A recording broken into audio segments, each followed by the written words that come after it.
Craig here. This episode we have Jamie Varney revealing all of the secrets on how to play the Resurrectionist master Albus von Schtook and his Transmortis crew.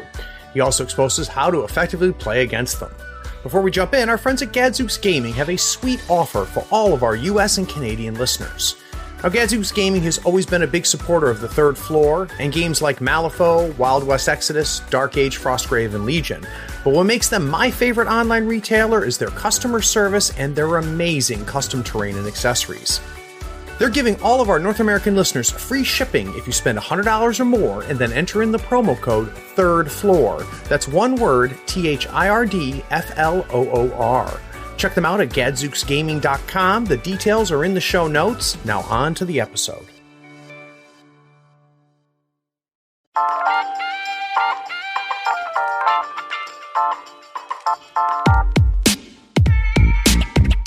He has got so much going on. He's got an answer for most situations. It's just remembering it all.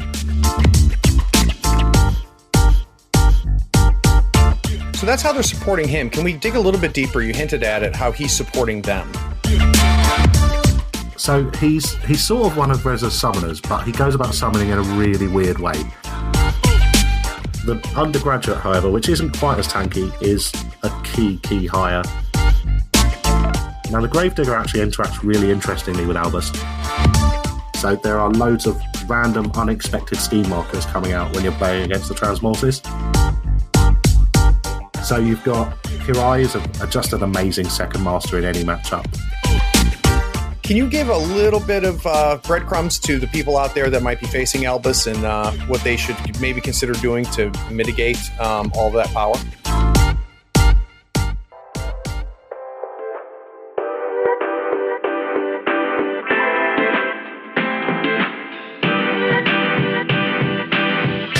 There are few things better than stepping away from the screens, unplugging and sitting around a table to do battle with your friends. Every week, Third Floor Wars brings you the latest strategies, tactics, and reviews on board games, card games, and miniature games like Malifaux. If you want useful information on the games you already play, or new insights on great games other people are playing, you are in the right place. Craig and Ray welcome you to the Third Floor and the Tabletop Talk broadcast. Craig here on the Third Floor. Today we're going to do a deep dive into the Resurrectionist master Albus von Schtook and how he and the Transmortis crew work in Malifaux 3rd Edition. Now my guest today is Jamie Varney. Now you might know him as one of the key members of the Flippin' Weirds coming out of the UK, and some might argue that he's the best Rezzer player in the UK and possibly the world. He's been running Albus several times throughout the beta, and he's ready to give us his insights. Jamie, welcome to the Third Floor. And can you give us a little bit of an idea of kind of your background and how you found Malifaux? Yeah, hi, Craig. I found Malifaux after the death of Warhammer, actually, like a lot of people, I think, looking for a new game. And a few of the group moved on to Malifaux, and it was just took my interest. I went straight into Rezzers with Seamus and went from there, really. We started off pretty casual with it, but quickly picked up tournaments. And how did the Flippin' Weirds come to be a thing? Mostly because we wanted to start going to events, and then we really wanted like T-shirts and like a club name, and it just went from there. We wanted a logo, and then we needed a name to have a logo and to have team shirts, and that got decided on by the group. So from there, we started getting all our merch, and we went a bit merch crazy. That's cool. And I guess the last question before we jump in is, do you think the podcast will come back to life now that we're going to have a new release? Oh, it's super well. We do want to do it. It's just fitting it into our sort of limited hobby time because we're all so excited about M3 at the moment. Every time we get together, we end up playing games rather than recording a podcast. That's totally understandable. I'm glad that you guys are excited, though, because when I'm getting the feeling that overall there's a decent amount of hype on your side of the pond. Yeah, it's definitely picking up. We're seeing plenty of returning players that we haven't seen for a while and new players coming as well. So it's picking up slowly. I think there's a lot of people waiting for the actual physical game to release, which is fair enough. I couldn't wait till then. All right, so let's talk a little bit about Albus von Schtook. Now, of course, he is new to this edition. We did not ever see him as a master before. We saw his crew in the Transmortis as a box, and you play him in Rezzers, but he is pretty new. So, Jamie, can you give us an idea, kind of the style or type of master he is? It's a bit of an odd one with Albus, actually. I feel he does a bit of everything, but not in a way. Quite often, I don't really like models that do a bit of everything because they feel a bit unfocused. But Albus seems to be able to compete in all the different things he's trying to do. I guess if you were to put a label on it, maybe a support blaster. Okay. He can do so much and change gears so quickly with his turn. He's got the ability to buff his crew with focus, little bits of movement, condition removal. He's got the ability to blast out and put injured onto enemy models. He does some interesting ability buffs and debuffs as well on the front of his card. There is a lot going on Albus. Yeah, and I've kind of noticed in 3 in general, of course they consolidated the conditions down to 11 or 12, I think. But as a result, we're seeing a lot more conditions coming out. Have you noticed that? Yeah. So you see the volume. More part of the game. Yeah. Yeah. So the volume of attacks and the volume of models that put out upgrades, I feel is conditions, I feel has definitely gone up. But the number of overall conditions has come down. They just come up more frequently. Right. Yeah. So now, mechanically speaking, you hinted these. You got the blaster aspect of them, the support aspect of them.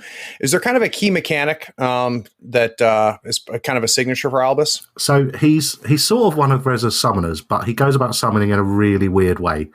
So he puts an upgrade onto a friendly model with a bonus action, which allows that model to, after killing an enemy model, discard the upgrade to summon a friendly Transmortis minion of an equal cost or less to the model that was killed. So he does have summoning in the crew, not that he does it directly, but enables it. Mm-hmm. That's probably the hang his hat on sort of what the idea behind him and what was just the description of him initially in the sort of information we got from Weird. But in the game, actually, that doesn't come up as often as you think it would. And what actually comes up more is his first turn. He's doing the support, the movement. He'll give something fast. He'll give loads of the models around him focused and push them around a little bit. And then he just changes gear as soon as you hit sort of turn 2, turn 3 at the latest into this support blaster who's putting injured out, who's moving conditions around off of your models and enemy models. So he changes as the game goes on. On average, how many times do you think you see summoning happening in your average game? You're doing it once, twice, maybe only happening half the games? Once on average, I would say. Plenty of games it just doesn't happen. Got it. And if you get more than one, that game's already massively in your favour. Got it. So it's a win more a little bit at that point. It is a little bit, yeah. Now, how about let's talk a little about his blasting here, his offensive capabilities. So he's got a range 10, 2, 3, 4 damage with a blast on every single step, and it gives out injured to models damaged by it. It's phenomenal. With the Transmortis generally relying on triggers to get the real damage through on their attacks, the ability to lower the stats of your opponent and give you the opportunity to cheat in that lower card you had with the right suit is amazing. And if your opponent is unwise enough as to bunch up a couple of models, he can put some real hurt on them, and the injured stacking up just adds insult to injury. He's also got, with the probably worth mentioning, the keyword ability, which is the studied opponent that once per activation, when any of the Transmortis models have a suit the same in their duel as the opponent's duel, including built-in suits, they get to draw a card at the end of that action. So he's got 2 built-in suits there for that as well. And you're seeing that on a couple of his models too, where your target number may only have 1 suit, but it's coming with 2 suits, and they may not even be referencing a trigger, but that's to increase your chances of getting that match, I would assume. Absolutely, yeah. So Albus has got 2 suits built in, neither of which provide him with a trigger, but just help to activate that studied opponent during duels. Very cool. How about defensive tech? How's he staying alive? A few different ways, mostly by not being in danger. He's got no melee attack. He's got no interest in being that close to enemy models. However, he does want to shirk around sort of 6 inches from the action. He's got academic superiority, which is really cool. Actually, it turns off and basically stops any upgrades working within 6 inches, any enemy upgrades, except for insignificant. So if there's any abilities or actions on the upgrades don't work except for insignificant, which is, given the power of some of the upgrades in M3, phenomenal. He's also got Seen It All, which means he can't gain the stun condition.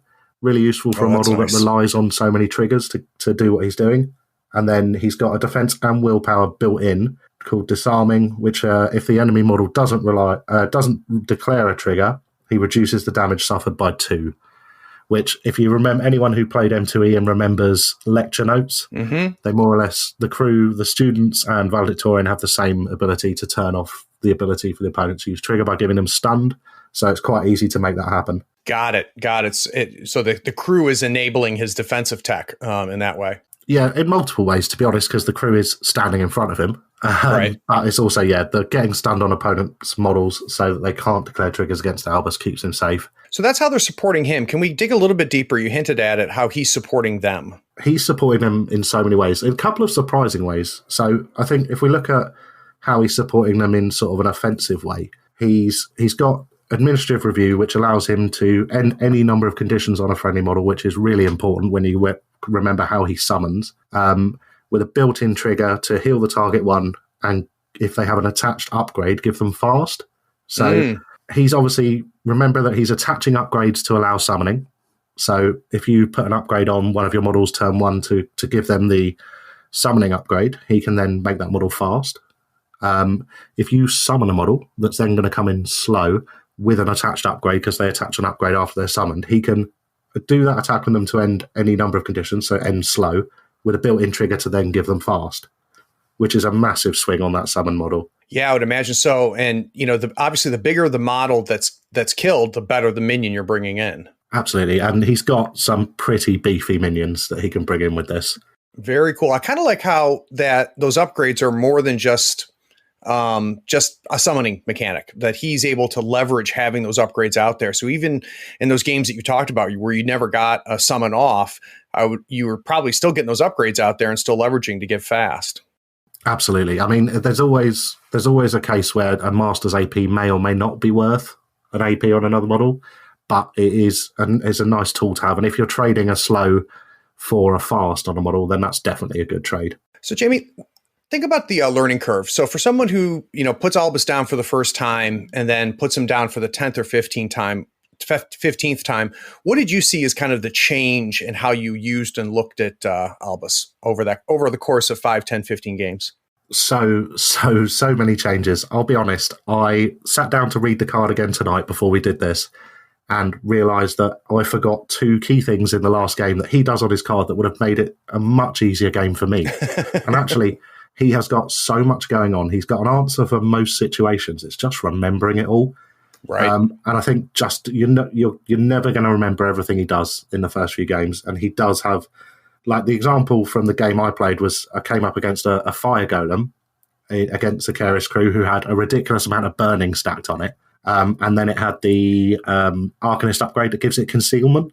Mm-hmm. So it was a real headache for me. But actually, I forgot that Albus turns off the upgrade, which would have made a massive difference. And he also has a built-in trigger on the condition removal that does removes the condition, then the other built-in trigger does damage equal to the condition removed. So actually, I would have that fire golem would have been easy work for Albus.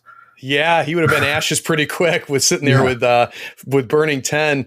And what a reversal on a fire golem, because the reason he's at burning 10 is that's his armor, if I remember correctly. Exactly. So there's also Albus and his crew play a lot around with schemes that you don't imagine they do. So he's got a sort of board-wide ability that if he's the crew leader, when a friendly Transmortis model kills an enemy model, he can drop a scheme marker in base contact with the killed model. I was going to say he also has a trigger on his blast attack to drop a scheme marker in base contact with each corpse or scrap within 2 of the target, and then remove those corpse and scrap. He's also got a bonus action which is familiar across a few of the crew members to target a corpse or scrap marker and then turn it into a scheme marker. So there are loads of random, unexpected scheme markers coming out when you're playing against the Transmortis. Yeah, a lot of efficiencies there too, because none of the things that you said aren't things you're going to be trying to do anyway, right? So you're not going out of your way to make that scheme marker drop. You're going to try to kill that model anyway, and you're getting a scheme marker as a result. Exactly. And then there's one last action on his card that we haven't talked about, which is a 6-inch pulse he can do once per turn, which gives friendly Transmortis models within range focus +1 and allows them to push 2 inches in any direction. So again, it's another part of that setup and support. Probably something you're only doing in the early turns, because once your crew's spread out a bit more, it's less useful. But Albus has got much better actions he wants to be doing later on in the game. But it's just, what a toolbox. This card is packed full of useful things. There's nothing on here you wouldn't use. Well, if you remember it, apparently. Yeah. That sounds like the challenge, though. But I'm starting to get a sense of the flexibility that you're talking about and the ability that regardless of what is needed, he's got enough going on and those efficiencies that we talked about where I could see that making sense. So that's cool. And definitely a lot different than what I was expecting, because like you had mentioned, Weird initially introduced him as another summoner into Rezzers, but it sounds like there's a lot more going on than that. There's so much more going on than that. And the summoning is really, really, it's reliable and unreliable. There's a lot of hoops to jump through. So you've got to put this upgrade on a model. That model then has to be the one that kills an enemy model of a cost enough to then allow you to summon a model. And then there's a on the upgrade that it attaches, that model will suffer 2 damage unless it's within 6 inches of Albus, and it gains slow. So there's a lot, as opposed to a normal summoner and some of the other summoners in the game. There's so many hoops for Albus to jump through to summon, and when it goes off, you're trading a model for a model, which we all know from McMorning in the last edition is phenomenal. Yep. But it's not something you can rely on. It's not all he's got going on. And again, I'm getting the sense, Jamie, that it's not dictating your process while you're playing the game. It sounds to me like if it happens, it happens, but you're not going out of your way to make sure you jump through every one of those hoops. No, definitely not. It will influence my decisions for an opportunity. So if an opportunity presents itself to do it, I'm going to take it, but I'm not going to make a bad decision in the hope of getting a model to then put myself in a good position. That makes sense. All right. So that kind of gives us an idea of what Albus is doing. We're going to take a quick break. And when we get back from the break, I'm going to pick Jamie's brain and talk about the process he goes through to build a Transmortis crew. We'll be right back.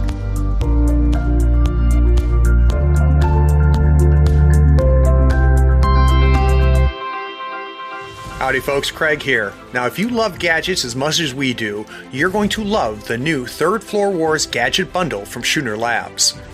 Branded with the logo of your favorite podcast, it comes with 2 measuring multi-tools, a compass stepper for those tight and important movements, along with a compact dashboard to track your turn, strat, and scheme scoring along with your soul stones and pass tokens. It is the perfect bundle for anyone who plays Malifaux or just wants to look cool while doing it. The link is in the show notes. Check them out and help support your favorite gaming podcast.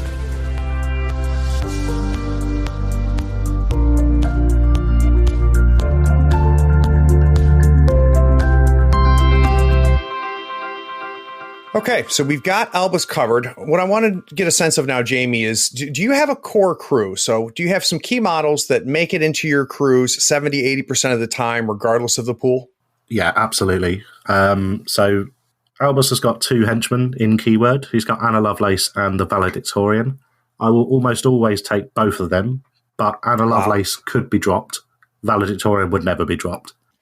And what are they bringing? Why do you consider both of them? And why would you of the 2 only drop Anna? So Valedictorian's just consistent. She's hard to deal with. She does a fair bit of damage. Min damage 2 on a 9-stone model at first seems a bit ropey, but it's 2, 4, 5, so it's got a decent higher track. She's stat 7 on the attack with puncture and shove aside as the triggers, so extra damage or extra attacks there. She's got access to that cast 7 lecture notes, which is great for putting stunned on opponents' masters, which can be massive in some matchups. And I would imagine the injured that you talked about getting handed out makes that stat 7 even more powerful. Absolutely. She's got flurry on the front of her card. She's armor 1. She's hard to wound. She's got 10 wounds. She is just quite hard to deal with the access to stones as well. And if you put fast on her turn 1, and she can get in. If she can charge in on her second action, she's going to charge, attack. If you can get a shove aside on there, that's another attack. And then if you can get a flurry as well. So you get your money's worth out of valedictorian most turns. Yeah, that's nice. And I guess pretty much fills that beater role as your primary beater. Absolutely. Now, Anna's more of a support piece. While she does do some good damage, she's got 2, 4, 5 melee attack with Siphon Life built in, which so it's effectively min 3 damage, but it is only stat 5. Again, you're relying on that injured. She's got a decent ranged attack, and the ranged attack is more what you end up relying on Anna for. She's doing she's doing 2, 3, 4 damage ignoring friendly fire. So if you can put that summon upgrade onto Anna, she can become the finisher, which is a bit more reliable. It means you can do the damage elsewhere in the crew, and then just go in with Anna when you know that the opponent's model's got 1 or 2 wounds left, and Anna can do it in one hit. Does she have the anti-movement stuff that we saw in the last edition? Absolutely, she does. So she's got Gravity Well, which means enemy models cannot be placed within 6 inches of her. She's also got Hostile Work Environment, which can be really nice, meaning enemy models within 6 may not be targeted by the actions of other enemy models. Yeah. So depending on what you're facing, if you're facing an Obey Master or many other of the support masters, it's going to really shut them down. Is there anybody else that you bring in to do damage other than the Valedictorian? So I do sometimes bring one of the other students, depending on what I'm facing. If you know you're going to be facing armor, you'll bring Student of Steel all the time with the built-in Ignore Armor. All the students have got a decent damage track. They've all got decent stats. They've all got access to lecture notes. They are all tanky beaters, tanky mid-level beaters. The undergraduate, however, which isn't quite as tanky, is a key hire. So in the Molly podcast, you talked a lot about By Your Side. It's another model with the By Your Side ability. Nice. But it also marries that up with Made to Kill, which is an ability that a few models have got. But it allows it to, once per activation, after this model is placed, it may take a claw action after resolving the current action. So if you buy your side to one of your friendly models, you then get to hit for free because of Made to Kill. You then have the rest of your activation to do whatever you want to do with it. I'm getting a feeling of a lot of efficiencies now. All the efficiencies that you talked about with Albus and the scheme marker dropping and what you get, for doing what you're going to do anyway. And then that as well. It's starting to make sense to me now. That's very cool. There's a lot of efficiency in the crew. So if we look at the undergraduates a bit more, if you think about, if you summon an undergraduate, it's going to summon, place, attack. That's a different activation. Then when it activates, it could buy your side to place an attack again, and then go about its activation. There's just efficiency there. There's free actions. I wouldn't have even thought about the fact that the summon's a place. That's really cool. Yeah, it is. It's very cool. There's you've also got there's other things you can marry it up with, like Ride With Me or Fly With Me for extra places outside of activations. Don't get me wrong, its damage track and its attack isn't amazing. It's a 2/3/5 stat 5. But free actions when you're doing things you would be doing anyway are amazing. Yeah. So the undergraduates sit in a really weird half scheme runner, half beater place. But for 6 stones, they're fine for that. They've got some cool abilities. They've obviously got access to the studied opponent for some card draw as well. They've got another action as a bonus, which allows them to target a scrap or quartz marker to drop a scheme in it, another bit of scheme manipulation. And then they've got Lead the Way, which is always useful for some extra movement if you want to get Valedictorian a bit further forward turn 1 or get someone out of trouble later in the game. Now, it sounds like that you could use them to run schemes. Is there other things you're hiring if it's a schemey pool? It depends on the schemes, and it more actually depends on the strats. So for Albus's schemes, you can take Killy schemes quite comfortably, and you can take scheme marker schemes that are based around where the opponent's models are and in a sort of section of the board you think you're going to be fighting in. If you're not, then you probably want to take Necropunks, which are, aside from the leap, more or less useless. They are literally there to be a leaping scheme runner, and they do it really well. So they only need a 6 this edition, which is nice. Place this model anywhere within 6 inches. And it's got a move 5. It's armor 1 with health wounds, 6 health. So it's going to stay around a bit longer than before as well. That's good. How about some versatile models? Is there any versatile or maybe even out of keyword models you're bringing in? There's quite a few you can bring with Albus that work. I really like Bone Piles in a lot of crews. So Bone Piles are just a solid model. They do solid damage for their cost. they're pretty survivable for their cost, but they've also got a bonus action with a 4-inch range that can either remove a condition or heal a model. So I've normally got a bone pile following Valedictorian around, keeping her healed up, because the crew doesn't, although Albus does heal 1 when he gives a model fast, aside from that, there's not a lot of healing in the crew. And I know a lot of people rate the effigy for that, but I think for 2 stones more, the bone pile can double walk and do it. It can attack and do it. It can do anything else it needs to do and still be healing as a bonus action with longer range than the effigy has. And it's not taking one of the bone pile's actions because it's a free action. Yeah, that's nice. That's nice. How about out of keyword? So out of keyword, well, actually, so there's 2 more actually versatile models that are really useful with Albus. So Sloth for fast on Valedictorian, fast on the students is always nice. Also more healing. The crew is super tanky, so the more healing you can get in that crew, the better. I quite often take 2 bone piles, but you could easily replace a bone pile with Sloth for an extra stone. And again, if you heal a model 3 and give it slow, Albus can rip that slow right off to put fast on it. Right. So that's another nice interaction. Or you've got the Gravedigger. Now, the Gravedigger actually interacts really interestingly with Albus because of all the corpses it can drop and the way that Albus's crew interacts with corpse markers, turning them into scheme markers. You can get scheme markers for detonate charges and stuff like that in really interesting places. You can get your scheme markers for dig their graves. And Albus and Anna, when they're removing those scheme markers, are drawing cards, and the undergraduate has a trigger to draw a card on that as well. So again, it's more card draw, more scheme, more sideways scheme manipulation, which is something you really need to watch out for when you're playing against Albus. Yeah, and I would imagine, depending on the pool, that's what would decide whether that Gravedigger makes it or not, even if you aren't going to take the schemy schemes.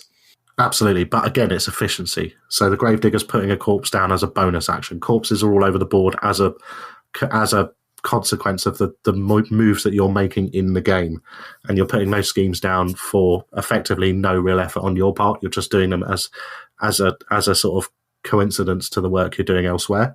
So it's really just benefits, and you can get some really interesting things done doing that. Out of keyword, Toshiro's a really interesting choice, depending on how student heavy you go. The plus flips to minions interact really nicely with the minion level students and the undergraduates. Actually, if that undergraduate's getting 4 attacks in a turn, or the student of steel's getting loads of attacks, etc., your Toshiro giving them all plus flips is a phenomenal investment. And actually, even if Toshiro gets killed, that upgrade just slaps onto something else and keeps it around. Yep, that's good. Toshiro's nice. He also summons, and if you can get a Ashigaru on the board stood next to Albus to stop him being charged is always nice. Very cool. And Jamie, you mentioned it, the Molly podcast, and you and I had a kind of a good conversation started, and I wanted to stop the conversation so we could talk about it here. You were telling me you enjoyed Steve's analysis of Molly, but you disagreed with him about one model. Let's take a quick break and talk about that. I want to hear what model you think was underrated according to Steve. I think it's been underrated in a few different places and for a few different people I've spoken to, and that is the Night Terror. The Night Terror is phenomenal. So actually, I've spoken to Steve about this since the podcast came out, but I think the Night Terror is a phenomenal model. I quite often hire 2 or 3 with Molly. It's again, action efficiency. So Molly can make it discard a card where the Kruligan's got by your side to get it in a great place.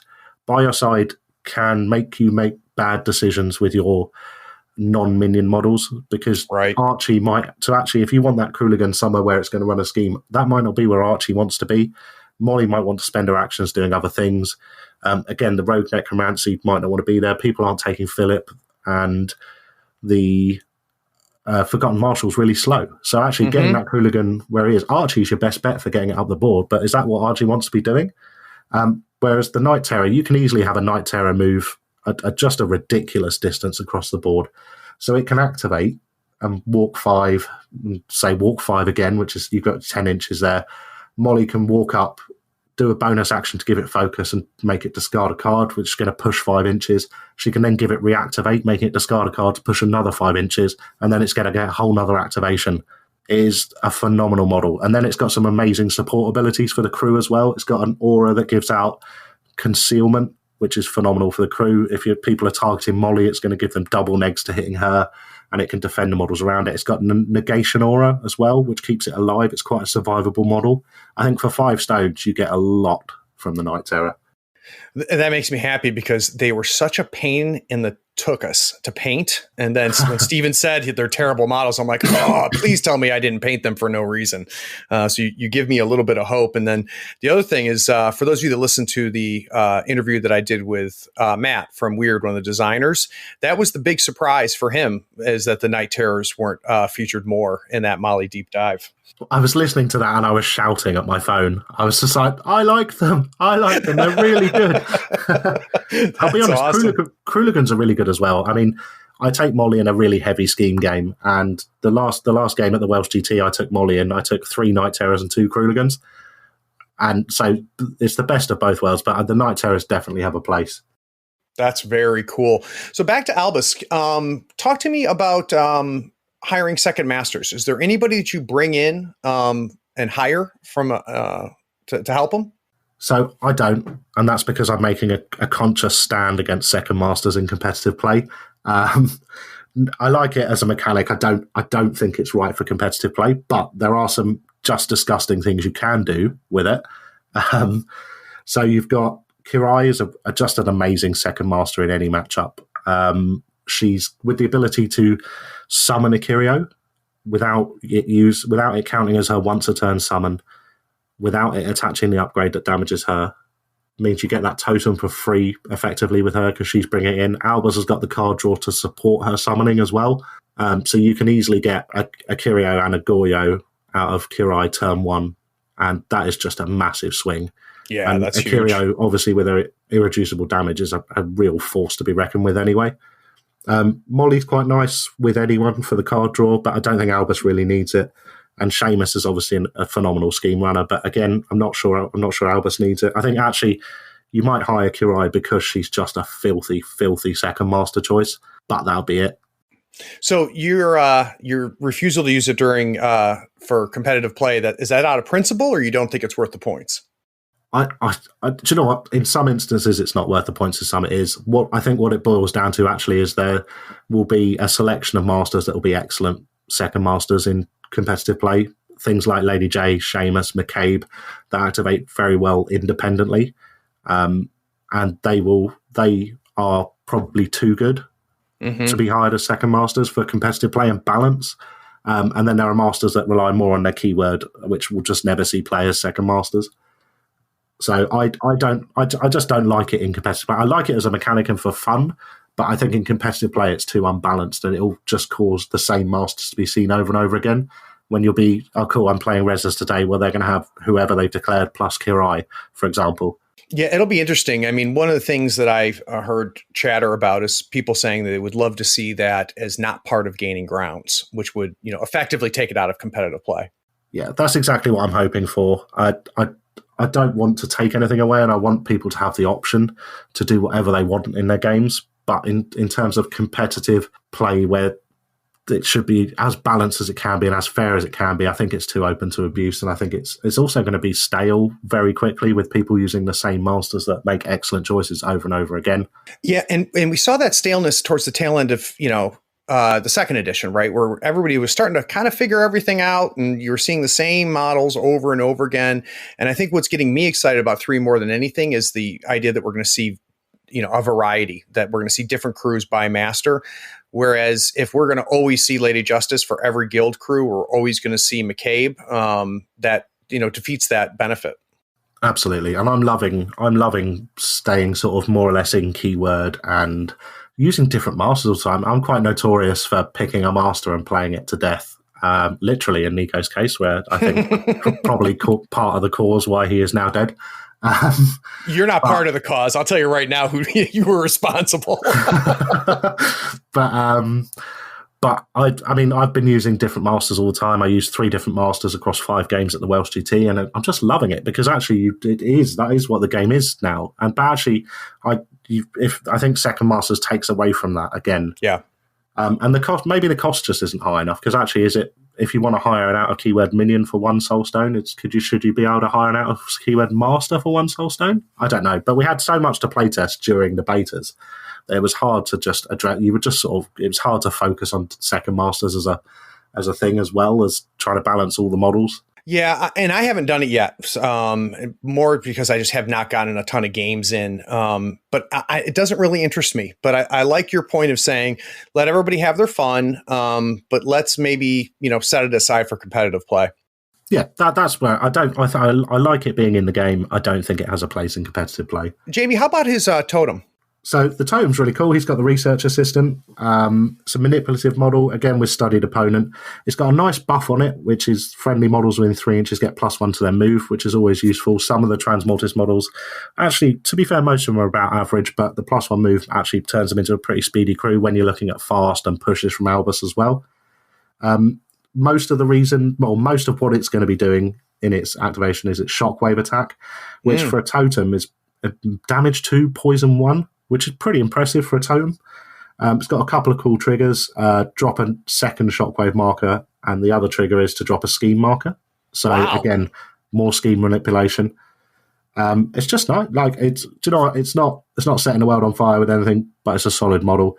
It's got a bonus action for Vile Reclamation with a surge trigger on a tome if you can get it, but as target gains injured 1 and this model heals 1, I generally end up just trying to pop that off on something for some more injured again.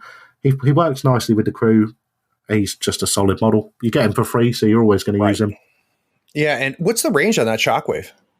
The range on shockwave is 8 inches. That's really strong. For a free totem, that's strong. Yeah, the damage 2, poison 1, solid. Effectively 3 damage. So it's pretty solid. All right, that's cool. All right, so let's take a quick break, Jamie. When we get back, I want to get a sense of how much the pool, the strategies, and schemes are impacting your Transmortis builds. We'll be right back.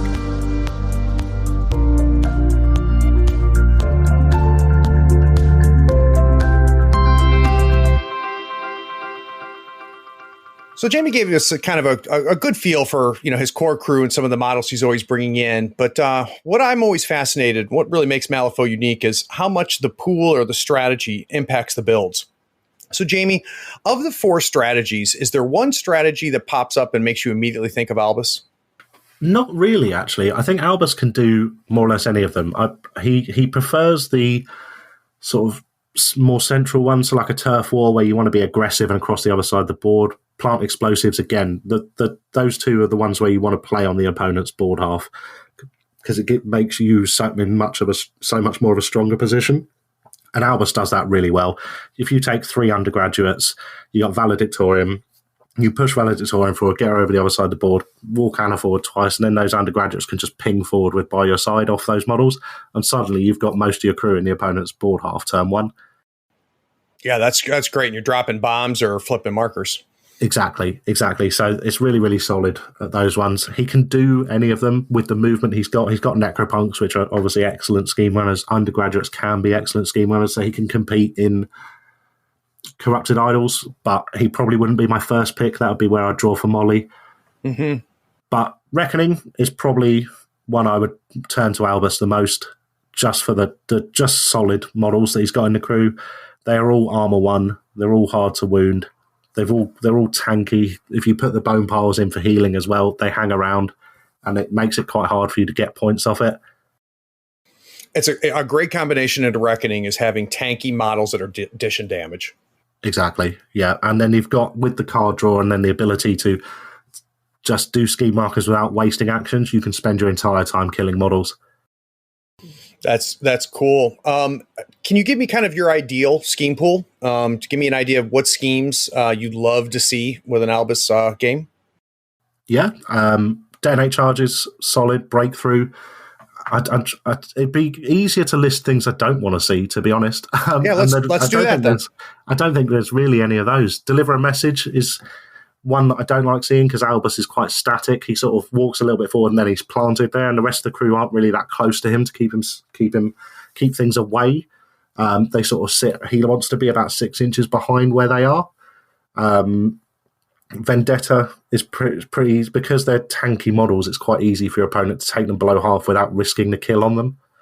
So, but again, he's quite good at doing these things because his lower end models can get a lot of action efficiency. And undergraduate can quite easily pop in and take a model under half wounds, and then if you do that right at the end of the turn, it can buy your side out of there to keep itself safe as well. So Albus can do a bit of everything, and that's where I think his strength is. He's so efficient. He's got a lot of ways to do things without wasting actions like normal peasants in Malifaux will have to do. But at the same time, you still have to play the game, and it's a really interesting balance. Actually, I really like Albus and where he's ended up. But he more or less can do any of it. The scheme marker ones, he wants them more to be where your opponent is. So something like detonate charges, dig their graves, right. Something like that. More than breakthrough, but he can totally do it with the necropunks, and even an undergraduate can go flying up the board. That's cool. Let's talk about, first turn. In a lot of games, over time, you can have kind of a typical first turn. Have you noticed, you're kind of going through the same routine with Albus turn one or his crew turn one? Sometimes. I mean, it depends what game you're playing, but Albus will normally be one of the first activations in the turn, because it'll allow you to react to what your opponent's doing. So you'll activate Albus, you'll do the 6-inch push and focus, so you've got loads of focus out there ready to go. So if you do get an early opportunity to kill, you can get that high mod severe damage that the models have got on their cards. He'll hand an upgrade out to someone, which will usually be Valedictorian, but sometimes Anna, depending on what you're playing against and where you think you're going to be able to kill a model. And then he will give something fast that's got an upgrade, and then he'll walk forward. And actually, that's something we didn't talk about, is upgrades that I might take. Because Albus, actually, I almost always put the Whisper on. Oh, wow. Because the Whisper gives intuition, which for Albus, he's got the bonus action to hand the upgrade out needs a crow, but actually it's a really low card that it needs. So being able to look at those cards may save you a stone. It also can tell you if you've got the Black Joker in there, which for Albus, if you Black Joker that summon upgrade, that's the only chance you get to do it. And it also gives research specimen. So if he kills a model, he gets to draw a card, which is a bit more card draw in the crew, which is always welcome. So definitely worth the 2 stones. Yeah, absolutely. On Albus, yeah, because it can save you 2 stones in your bonus action alone. That's very, very nice. All right, so we're going to take another break, Jamie. When we get back, I want to give a little treat to those non-Rezzer players, which is, how do you potentially take down Albus? We'll be right back.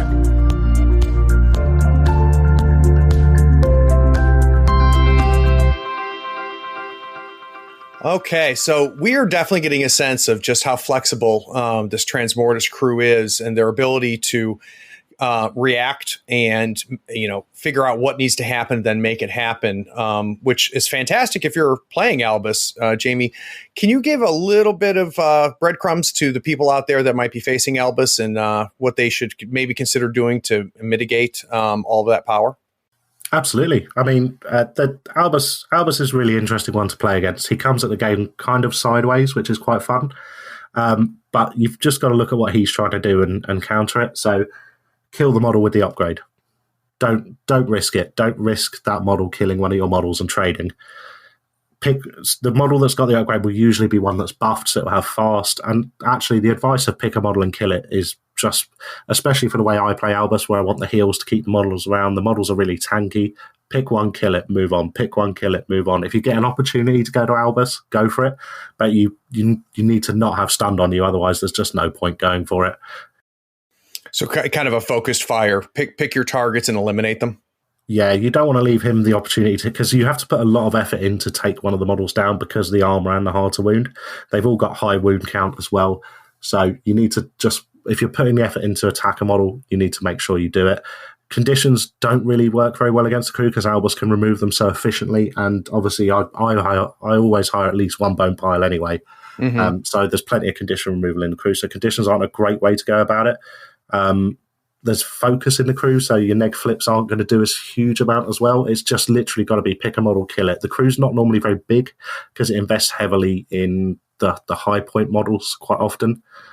So if you can pick and take out those key models, it's going to really start to fall apart quite quickly. How much does he rely on his hand? Is putting pressure on his hand something people should try to do? He doesn't really rely on it a huge amount, and he's got some the card draw is really interesting with him. So it's either going to be amazing or terrible. So I played a game the other day where turn 2, the card draw just went off, and I drew like 7 cards turn 2, and it just completely spun the game.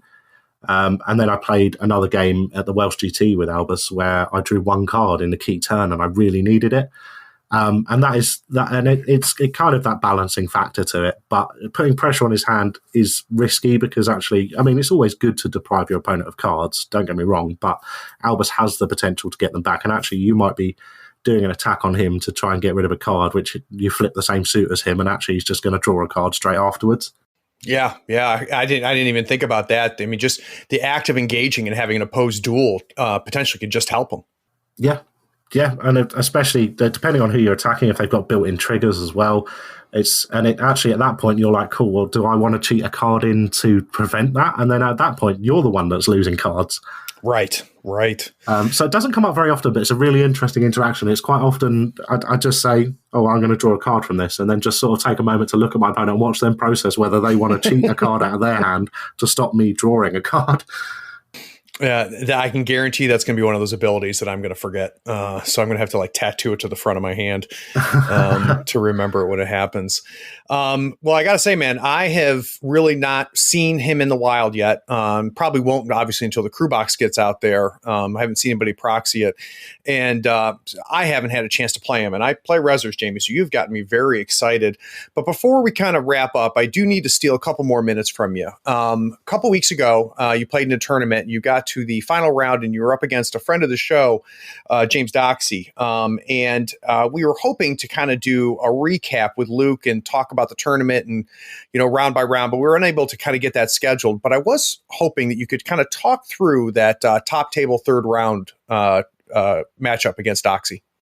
Yeah, it was a pretty interesting game, actually. And do you know what? I was talking to James about it afterwards, and we both took a crew that actually was going to be near impossible for either of us to deny any points from it. It was plant explosive, so you can both be scoring every turn.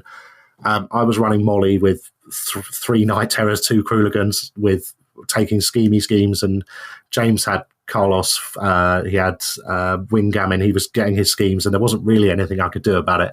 And it was just became this absolute, one of us needed to try and deny 1 point somewhere to try and swing the game. And actually, we both managed up to denying 1 point to just then end up in a draw still. But the game was amazing. Just the movement tricks. It was almost like a dance on the table. It was quite because Molly's crew is so mobile, especially with the Night Terrors and the Krooligans. And the board was quite heavy with big terrain as well. So Molly's Lee's Caress wasn't doing a huge amount, but James had taken care of, so he had Molly's marker removal coming into play. There was so much going on in that game. It was really, really interesting. Yeah, that sounds great. And it what's fun about Malifaux, among other things, is because of that depth. It's really, really exciting, I think, to go up against a player of similar skill level. Because it's you're not winning just because somebody made a dumb mistake, because few dumb mistakes happen. And that battle of wits was interesting. What was the final score? 9-9?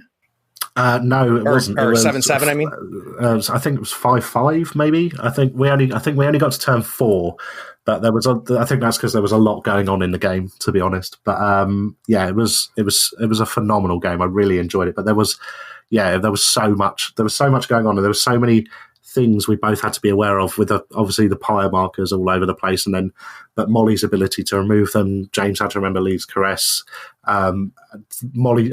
Keris's ability to sort of pick my models up and relocate them so that he could pick up bombs and scheme markers, and then my ability to teleport models and push models for free and reactivate them. It was an absolute mind breaker of a game. It was so good. That's just the best. And a few weeks ago, we released a deep dive that James did for Karis. Had you faced her before? I hadn't, no, but I'd heard a lot about her, and I know James was doing well, so I had looked her up a little bit. And kind of what's your take on her? Do you think she's going to be a master we're going to see competitively? I do, yeah. I think she is phenomenal. She's got a lot going for her. She effectively gets 4 AP each turn because of run and gun. The pyre markers are phenomenal, and you can't really ignore them with Incorporeal. Actually, that is one thing I did do in that game. I did take Archie and 2 bone piles for Numbskull so that they could just walk through the pyre markers, because they don't ignore the pyre markers, but they can't gain the condition. So it gets around Kaeris's sort of you can't ignore the pyre markers ability. How do you feel? And this kind of makes I can see, when you declare Rez, he declares Arcanist, and then you reveal your masters before you build the crew. And knowing it's Kaeris, those seem like great picks for the crew, for that Numbskull. How do you feel about that? Because that's new in 3rd edition, where you reveal your masters before you build the crew. I really like it until the point you remember you can hire a second master. As a mechanic, I really like it. I think there's a lot of masters in M3 which, if you don't know it's coming and don't prepare your crew, you will get absolutely wrecked. If you don't take condition removal against Brewy or Kaeris, for example, or Colette, if you don't have the ability to deal with certain mechanics, you will get wrecked and you will have a really bad time.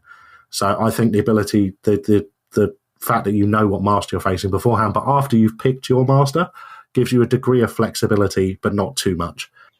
Yeah, and that's the one point I was making, because I was arguing with somebody about this, and they said, all that's going to do is create a big game of rock, paper, scissors. And I said, I don't know if I agree with that, because you've committed to your master, and if you're going to do a whole bunch of counter picks to their master, it's going to get expensive, because you're probably going to have to go out a keyword.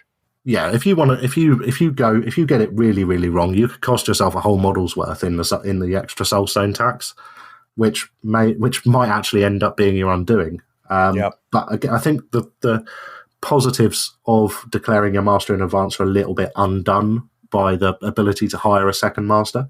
But that is a question for another day, probably. Yeah, definitely. Well, Jamie, I hope to talk you into coming on again. I really enjoyed this, and if someone wants to follow you a little bit and hear more from you, where are some places they can go? Well, they might one day be able to hear more on the Flippin' Weirds Malifaux podcast, but that would rely on us to stop playing Malifaux for 5 minutes to sit down and record it. But I'm on Twitter at Flippin' Weirds. Anyone in the UK, we've got a massive Malifaux UK messenger chat. So anyone who plays Malifaux in the UK is welcome to join that and get involved. We just talk about Malifaux all day. And literally the best thing about it is, if you want to talk about Malifaux, there is someone on that group that wants to talk about Malifaux at the same time, which is sometimes in your local community group chats, you'll get on it and you'll just be like, oh, no one's about, no one wants to talk about it. There's enough people on there that someone will want to talk about Malifaux, which is awesome. That is awesome. And we have a one for the North Carolina meta. And I think it's part of the reason we have a healthy meta is that we have constantly are talking and throwing at ideas at each other and exchanging, thoughts. And it's all about Malifaux. I did not know you guys in the UK were doing that. That's cool. Yeah, so I initially put the idea just out there, and it just sort of it's become a bit of a royal rumble, which isn't for everyone, because obviously it gets a bit mad if everyone's talking at the same time. But it's just awesome to be able to check in. And if you want to talk about it, you can talk about it. And it's good. I'd like to see something on a wider scale, but Messenger definitely doesn't work for that. So it's just trying to promote community growth in the UK at the moment through this massive chat. That's very cool. All right, Jamie, I'm going to have links to all of that stuff in the show notes, and we'll catch you next time. All right. Thanks for having me. All right. Take care, everybody. Thanks for listening. Be sure to rate and write a review on this podcast so we can find more people almost as cool as you are. Check us out on Facebook, Twitter, and YouTube by searching for Third Floor Wars. That's THIRD. We'll catch you next time on the Third Floor.